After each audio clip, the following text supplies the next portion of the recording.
नमस्कार, आप देख रहे हैं वीआईपी न्यूज। मैं शकील साजिद। बढ़ते हैं खबरों की ओर। मुख्यमंत्री भूपेश बघेल ने वट सावित्री व्रत के अवसर पर प्रदेश की सुहागिन महिलाओं के अखंड सौभाग्य की प्राप्ति और खुशहाल जीवन की कामना की है। मुख्यमंत्री ने कहा कि वट वृक्ष का पूजन और देव उपासना से आपके जीवन में सुख समृद्धि का संचार होता है।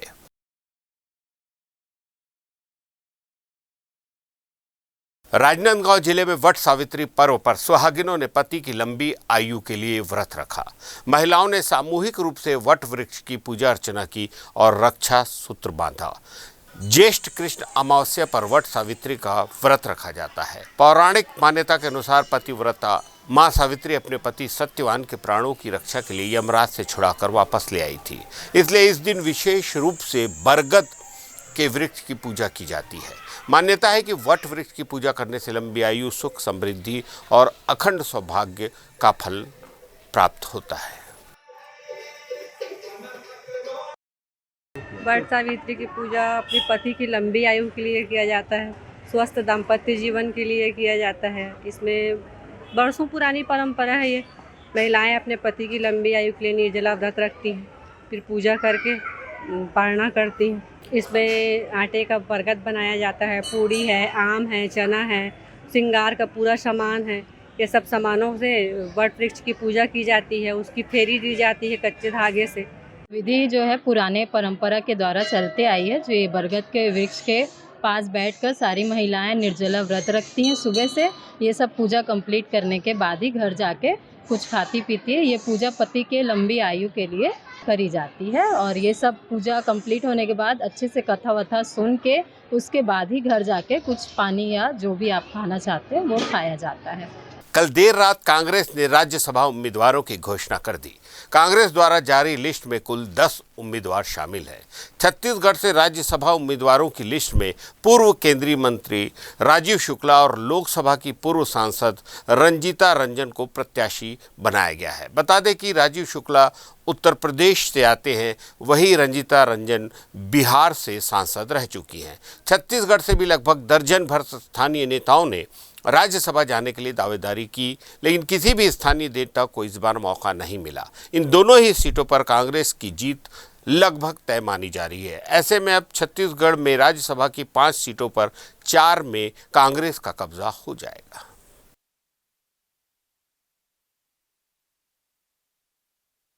छत्तीसगढ़ में राज्यसभा सीट के लिए कांग्रेस ने अपने उम्मीदवार तय कर दिए हैं।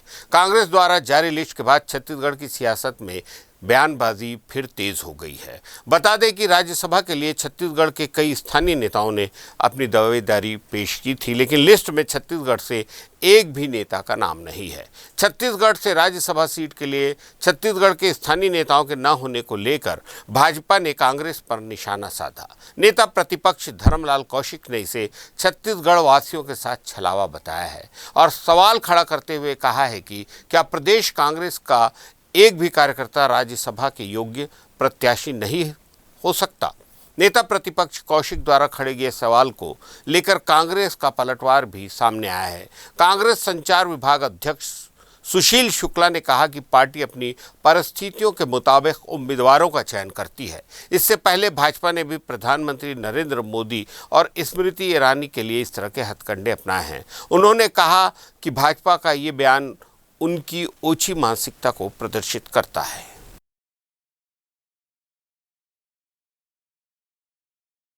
राज्यसभा की 2 सीट खाली हुई है, जिसमें एक अनुसूचित जनजाति के रामाचार्य नेताम थे और दूसरी सीट पिछड़ा वर्ग के। इन दोनों सीटों पर उम्मीद थी कि छत्तीसगढ़ से लोगों का चयन होगा, लेकिन जो स्थिति सामने में है, छत्तीसगढ़ के लोग चले गए हैं।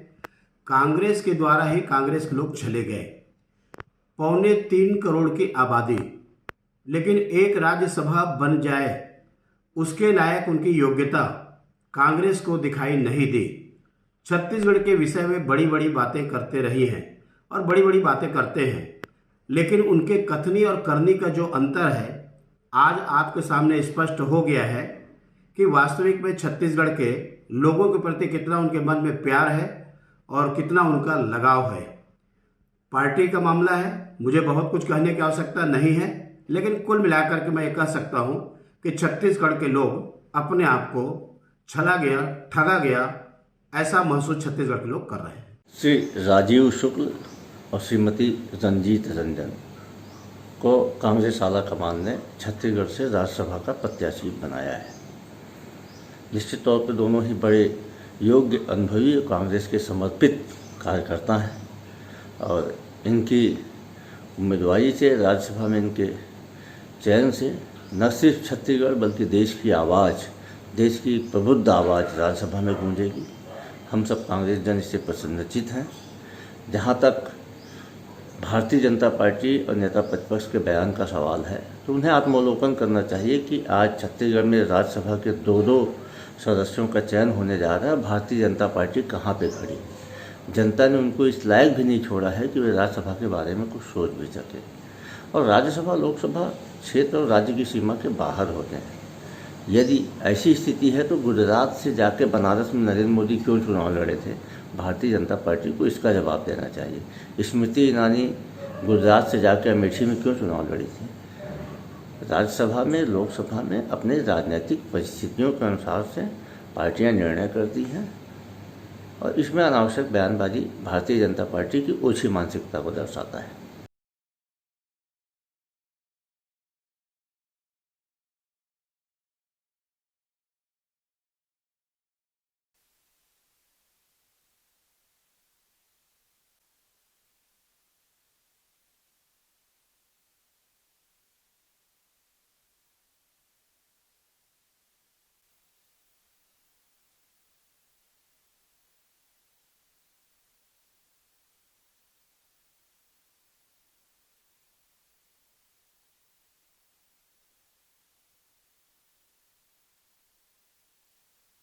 मेरे साथ है अक्षय पिल्ले जो यूपीएससी पास किए हैं। आज यूपीएससी मतलब बहुत बड़ी बात होती है यूपीएससी पास करना।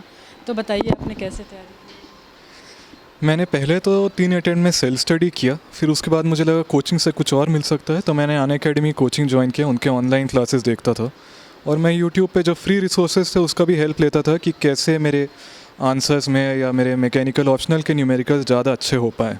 तो ये ऐसे तैयारी कोचिंग और खुद से दोनों से की थी। आपके माता पिता भी प्रशासनिक अधिकारी हैं, आपके नाना जी भी हैं, तो कहीं दबाव तो नहीं आया था? नहीं, मुझे लगता है नाना जी और मम्मी पापा से मैंने प्रेरणा ली थी कि मुझे सिविल सर्विसेज का एग्ज़ाम देना है और मुझे ये भी पता था कि सिविल सर्विसेज में अच्छे इनिशिएटिव्स, अच्छे काम करने के लिए काफ़ी अपॉर्चुनिटी है। तो इसी को देख के मुझे प्रेरणा मिली। तो मैंने कभी नहीं सोचा कि प्रेशर होना चाहिए। शुरू से ही आप प्रशासनिक अधिकारी में जाना चाहते थे?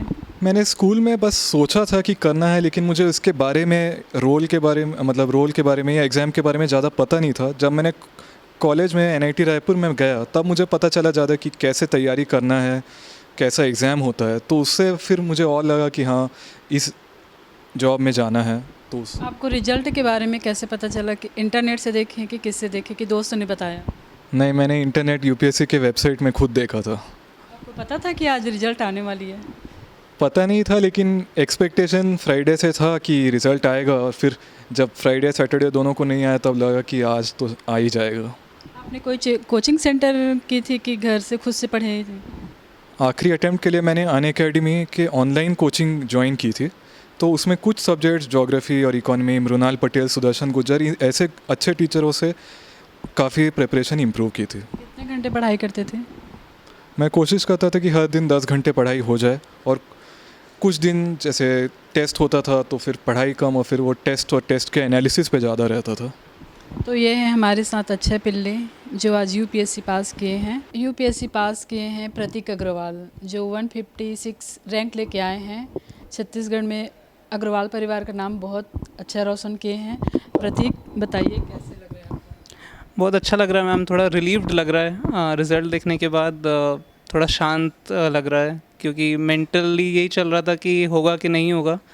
और फर्स्ट टाइम क्लियर हुआ है तो अंदाज़ा भी नहीं था कि मार्क्स कैसे आते हैं मेंस में और इंटरव्यू में। तो जब से देखा है तो अच्छा लग रहा है। कितने घंटे पढ़ाई करते थे? मैम आवरली तो ऑसिलेट करता था प्रिपरेशन। नॉर्मली 7 to 8 आवर्स रोज़ का रहता था, पर एग्ज़ाम क्लोज आते टाइम इंक्रीज़ हो जाता था 10 to 12 आवर्स।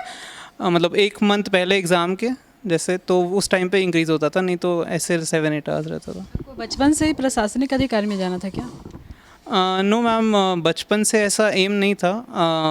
बचपन से मैंने सिविल इंजीनियरिंग किया था, तो सिविल इंजीनियरिंग में मेरे को परस्यू करना था, पर ग्रेजुएशन के बाद रियलाइज़ हुआ कि एक वाइडर फील्ड है और ये एक वाइडर अपॉर्चुनिटी है, तो उसके बाद मैंने सिविल सर्विसेज की प्रिपरेशन शुरू की थी। आपके परिवार में कोई है IPS IAS? नो मैम, कोई बैकग्राउंड नहीं है। पापा बिजनेसमैन है, तो कोई बैकग्राउंड नहीं है। ये कहाँ से आया कि मैं यही बनूंगा IPS IAS? मैम, जैसा कि मैंने आपको बताया कि इंजीनियरिंग के बाद रियलाइज़ हुई अपॉर्चुनिटी, और कुछ फ्रेंड्स थे जो साथ में कर रहे थे, तो उस टाइम पे ही शुरू कर दिया था पढ़ना, तो फिर वो ड्रीम वो बन गया ग्रेजुअली। अपना क्रेडिट किसे देना चाहते हैं? Ma'am, credit friends, family members को जाता है, जिन्होंने रेगुलरली सपोर्ट किया है हर स्टेज में मेरे को, तो उन्हें ही जाएगा सारा क्रेडिट। परिवार का कभी दबाव आया कि ये करो? मैम, जो मेरी पेरेंट्स हैं और जो मेरा भाई है, उनका कभी प्रेशर नहीं रहा, पर एक्सटर्नल प्रेशर रहता था। फर्स्ट प्रीलिम्स जब नहीं हुआ था तो बहुत प्रेशर था बाकी लोगों से, एक्सटेंडेड फैमिली जो होती है, पर मेरे पेरेंट्स ने हमेशा शील्ड करके रखा कि जो करना है वो कर, और पढ़ के और एग्ज़ाम देना है, तो उन्होंने हमेशा मेरे को सेव किया कि तू पढ़ आराम से, हम लोग हैं। आपने अभी सुना प्रतीक अग्रवाल से कि कैसे कामयाबी मिलती है, UPSC में पास किए हैं। लेते हैं एक छोटा सा ब्रेक।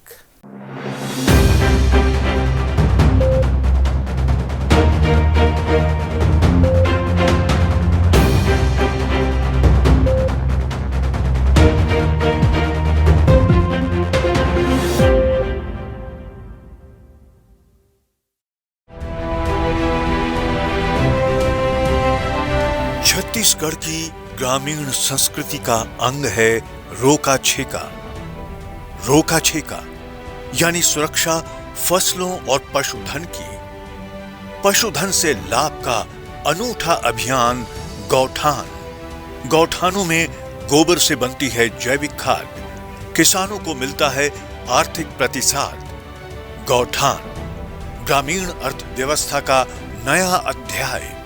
गौठानों से मिल रहा है ग्रामीणों, गोबर विक्रेताओं और गौठान समितियों को नकद लाभ।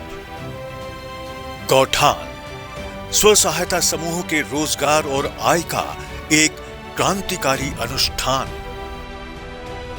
छत्तीसगढ़ के किसानों का सपना हुआ साकार।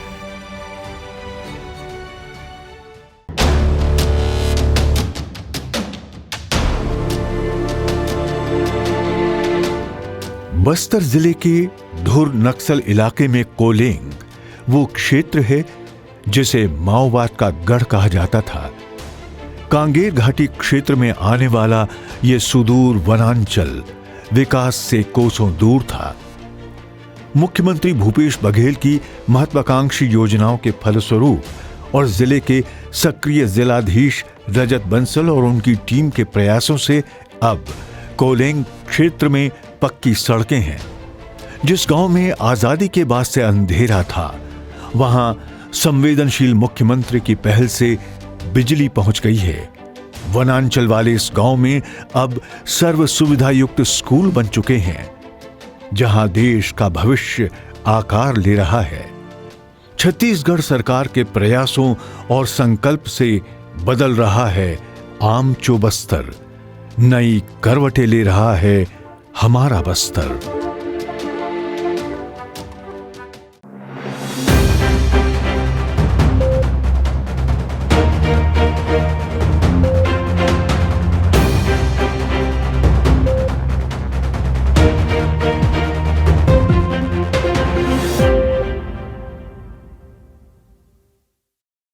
ब्रेक के बाद एक बार फिर से आपका स्वागत है।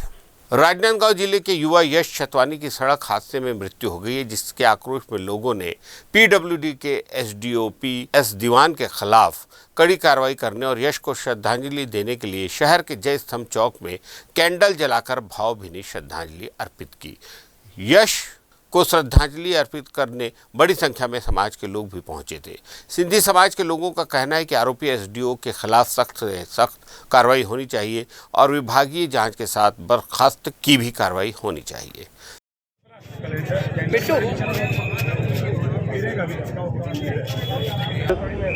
जो दुखद घटना 23 तारीख को घटी है, जिसमें चौथवानी परिवार के युवा यश चौथवानी की मृत्यु हो गई है, उसी विषय को लेकर आज सभी दलगत राजनीति से उठ के सभी समाज के, सभी शहर के युवा और सभी राजनीतिक दल के संस्थाओं के सभी लोग यहाँ उपस्थित थे और न्याय की मांग, जो इस घटना में जो दोषी है, जो एसडीओ पीएस दीवान है, उनको बर्खास्त किए जाने की मांग की है। और साथ में ये भी हमारी मांग है कि जो जांच कमेटी जो बनेगी, जो जांच एजेंसी, उसको यहाँ से बाहर रखा जाए, ताकि यहाँ के जो स्थानीय अधिकारियों का और विभागों का जो नाम आ रहा है कि उनको मदद किए हैं, चाहे वो मित्रता के नाते हो, चाहे वो विभागीय अधिकारी होने के नाते हो, तो उससे बाहर, ताकि ये लोग यहाँ स्थानीय उस विषय में मदद ना कर पाए और टीम बाहर की हो। ये हम सभी शहर के युवाओं की और सभी की लोगों की आज यही हमने मांग रखी है कि इस पे जांच कमेटी गठित की जाए और बाहर के लोगों को रखा जाए। एसपी साहब बाहर है छुट्टी पे, कल वो आ रहे हैं, हम मिलेंगे उनसे। अगर हमको लगता है इसमें ज़रा भी कुछ है, लगता है कि इसमें कहीं चूक हो रही है, तो निश्चित रूप से आगे बढ़ के मांग करेंगे। लेकिन पहले हम एसपी से मिलकर मांग करेंगे। हमको लगता है कि न्याय में कहीं चूक हो रही तो हम आगे जाएंगे, आईजी तक जाएंगे, मुख्यमंत्री तक जाएंगे। यहाँ तक जाने के लिए हम नहीं कतराएंगे। हम चाह रहे हैं यश को जस्टिस मिले, जस्टिस। छत्तीसगढ़ कर्मचारी अधिकारी फेडरेशन द्वारा पूरे प्रदेश में प्रदर्शन कर सरकार को ज्ञापन सौंपा गया। प्रदेश के कर्मचारी महंगाई भत्ते को वेतन का हिस्सा होने के कारण मौलिक अधिकार मानते हुए अपने आप को छला महसूस कर रहे हैं। छत्तीसगढ़ कर्मचारी अधिकारी फेडरेशन का कहना है कि महंगाई भत्ता एवं गृह भाड़ा भत्ता में केंद्रीय कर्मचारियों तथा राज्य शासन के अखिल भारतीय सेवा अधिकारियों की तुलना में भेदभाव की नीति अपनाकर प्रदेश के शासकीय सेवकों को दिए तिथि के स्थान पर 1 मई 2022 से महंगाई भत्ता देकर 1 जनवरी 2020 से 30 अप्रैल 2022 तक 28 माह का एरियस राज्य सरकार डकार कर आर्थिक क्षति पहुंचा रही है। हमको चाहिए सर, दूसरी मांग हमारा ये है कि साथ ध्यान प्रसन्न करते हुए ज्ञापन दिए जा रहे हैं। वो 2 सूत्री हमारी मांगे हैं कि हमको 34% केंद्र के समान महंगाई भत्ता दिया जाए। दूसरी मांग है कि हमको गृह भाड़ा भत्ता 7वें वेतनमान के अनुरूप दिया जाए। ये 2 मांगों को लेकर के लगातार हम लोग आंदोलन कर रहे हैं, लेकिन छत्तीसगढ़ शासन इस पे कोई संज्ञान नहीं ली है। इसके वजह से हमको आज यहाँ पे आकर के ज्ञापन देना पड़ा है। 4 स्तरीय हमारा आंदोलन होगा, जिसका प्रथम चरण आज है। हम पूरे प्रदेश में तहसील मुख्यालयों में, जिला मुख्यालय में आज ज्ञापन दे रहे हैं। इसके बाद 29 जून को हम राजधानी रायपुर में रैली करेंगे और हमारी मांगे नहीं मानी जाती है तो 25 से 29 जुलाई तक 5 दिनों का हम लोग सामूहिक अवकाश लेकर के काम बंद हड़ताल करेंगे। और इसके बावजूद भी अगर शासन संज्ञान नहीं लेती है तो अनिश्चितकालीन हड़ताल हम करने जा रहे हैं। छत्तीसगढ़ कर्मचारी अधिकारी फेडरेशन संघ के द्वारा कलेक्ट्रेट के सामने प्रदर्शन किया गया, जिसमें सैकड़ों की संख्या में कर्मचारी अधिकारी फेडरेशन संघ के सदस्य भी मौजूद रहे। अपने डीए और गृह भाड़ा भत्ता इन 2 मुख्य मांगों को लेकर आज 24 संगठनों के द्वारा प्रदर्शन किया गया और मुख्यमंत्री के नाम ज्ञापन सौंपा गया। फेडरेशन का कहना है कि 34% हमारा बकाया है और वहीं इस सरकार में अलग अलग डीए भत्ता दिया जा रहा है, जिसमें विद्युत कर्मचारियों को अलग, आईएएस को अलग और शिक्षा विभाग के कर्मचारी अधिकारियों को अलग दिया जा रहा है।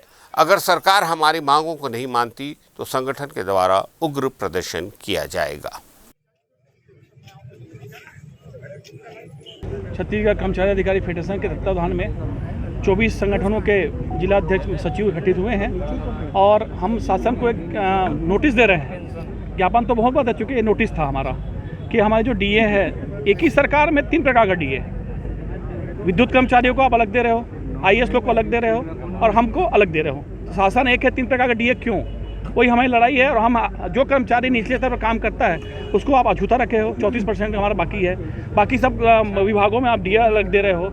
और ये तो अभी तो शंखनाद हुआ है, आगे और लड़ाई होगी। माननीय ऊर्जावान हमारे मुख्यमंत्री महोदय के कानों तक जाएगी बात।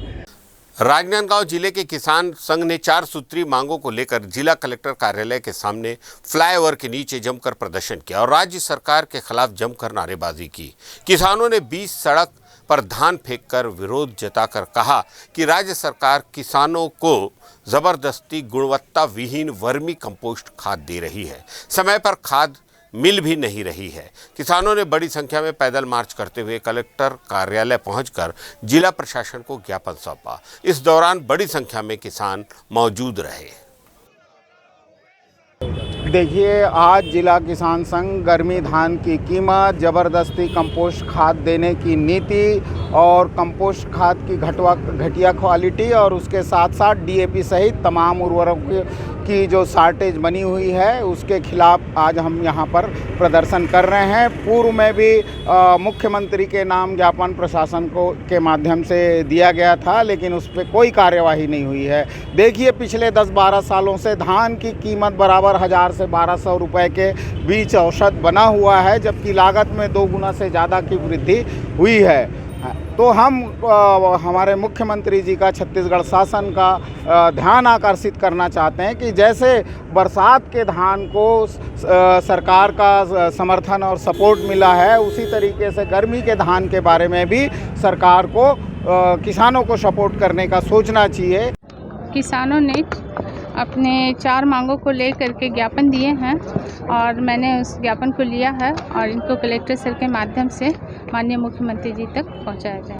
1 और 2 जून को रायपुर में 2 दिवसीय छत्तीसगढ़ नव संकल्प शिविर कार्यशाला का आयोजन किया जा रहा है। कार्यशाला को लेकर प्रदेश कांग्रेस अध्यक्ष मोहन मरकाम का बयान भी सामने आया है। उन्होंने कहा कि उदयपुर चिंतन शिविर में हुए निर्णय को राज्यों में कैसे लागू किया जाए, इस पर चर्चा की जाएगी। इस कार्यशाला में प्रदेश प्रभारी पीएल पुनिया, प्रभारी सचिव चंदन यादव, सप्तगिरी उल्का शामिल होंगे।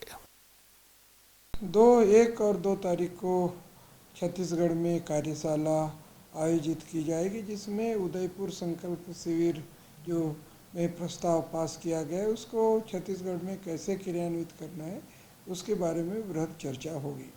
लेते हैं एक छोटा सा ब्रेक।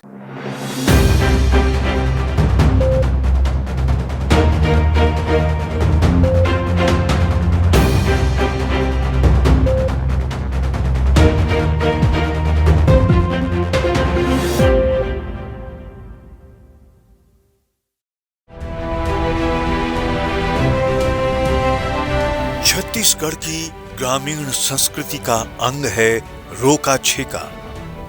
रोका छेका यानी सुरक्षा फसलों और पशुधन की। पशुधन से लाभ का अनूठा अभियान गौठान। गौठानों में गोबर से बनती है जैविक खाद, किसानों को मिलता है आर्थिक प्रतिसाद। गौठान ग्रामीण अर्थव्यवस्था का नया अध्याय। गौठानों से मिल रहा है ग्रामीणों, गोबर विक्रेताओं और गौठान समितियों को नकद लाभ। गौठान स्व सहायता समूहों के रोजगार और आय का एक क्रांतिकारी अनुष्ठान। छत्तीसगढ़ के किसानों का सपना हुआ साकार।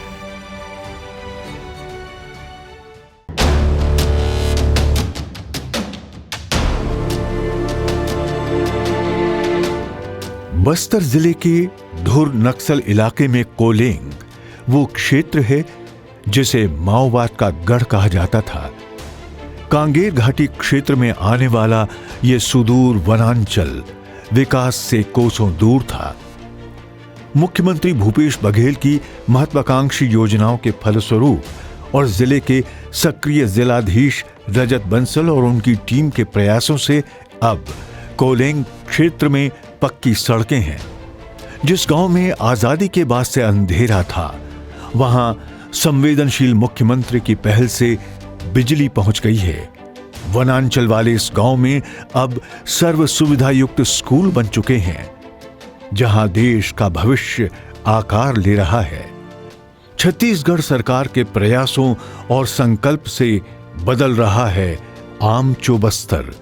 नई करवटें ले रहा है हमारा बस्तर।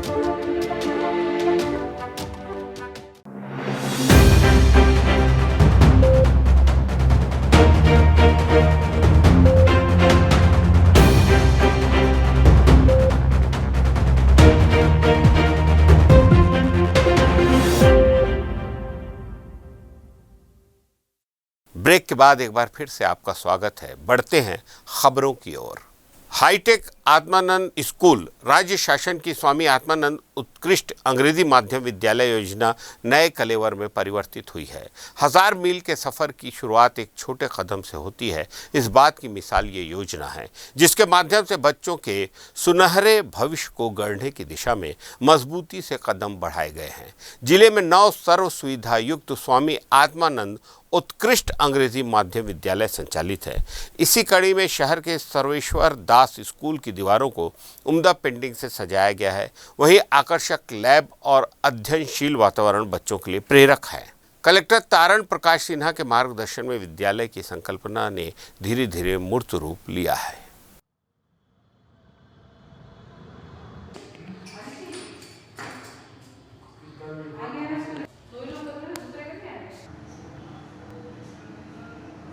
विद्यालय की जो परिकल्पना है, समाज के हर वर्ग के बच्चे को गुणवत्तापूर्ण शिक्षा और अत्याधुनिक माहौल में उपलब्ध कराने की व्यवस्था है।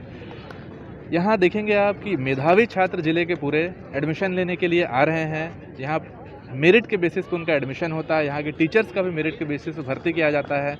तो ये तो आप केवल इंफ्रास्ट्रक्चर की बात कर रहे हैं। इंफ्रास्ट्रक्चर के अलावा हमने एम्बियंस ऐसा रखा है, टीचर्स ऐसे रखे हैं, शिक्षा की गुणवत्ता पे भी ध्यान केंद्रित किया है। तो सभी बातों को मिला के राजनांदगांव का जो आत्मानंद विद्यालय है, उसे ये सभी बातें यूनिक बनाती है अपने आप में और अच्छा उदाहरण पेश करती हैं। गरियाबंद जिले के रावण भाटा वार्ड के लोग वर्षों से सूखे तालाब की समस्या से जूझ रहे हैं। ग्रामीणों की समस्या से अब तक हर व्यक्ति अनजान बना हुआ है। बड़े दुर्भाग्य की बात है कि कलेक्ट्रेट से महज 500 मीटर की दूरी पर तालाब है, लेकिन समस्या से निजात अब तक ग्रामीणों को नहीं मिली है। ग्रामीणों का कहना है कि नगर पालिका ने चुनाव से पहले बड़े बड़े वादे किए थे। चुनाव जीतने के बाद तालाब का सौंदर्यीकरण करेंगे, नाली की सफाई और पानी की सभी समस्या को दूर करेंगे, लेकिन इस तरह के वादे अब तक पूरे नहीं हुए हैं। इस समस्या का अगर तत्काल उपाय नहीं किया गया तो आगे ग्रामीणों ने उग्र आंदोलन की चेतावनी दी है।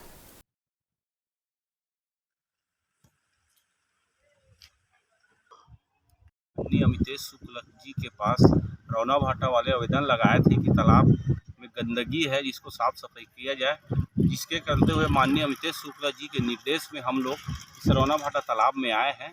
तो यहाँ देख रहे हैं कि यहाँ पूरा गंदगी भरा हुआ है। नगर प्रशासन कुछ काम नहीं कर रहा है, जिसको देखते हुए हम लोग यहाँ सीएमओ को अभी बुलवाए हैं। और ये तालाब एक ऐसा तालाब है जिसमें गरियाबंद के टोटली गरियाबंद वासी मुक्ति धाम से सीधा यहीं नहाने आते हैं। मगर यहाँ अगर इस तरह के गंदगी पाया गया और पानी की समस्या को देखते हुए दुर्भाग्य की बात है नगर पंचायत वाले को कि ये जो तालाब को अधूरा छोड़ के और गंदगी फैला के रखें। ताज़ा तरीन खबरों के लिए देखते रहिए VIP न्यूज़।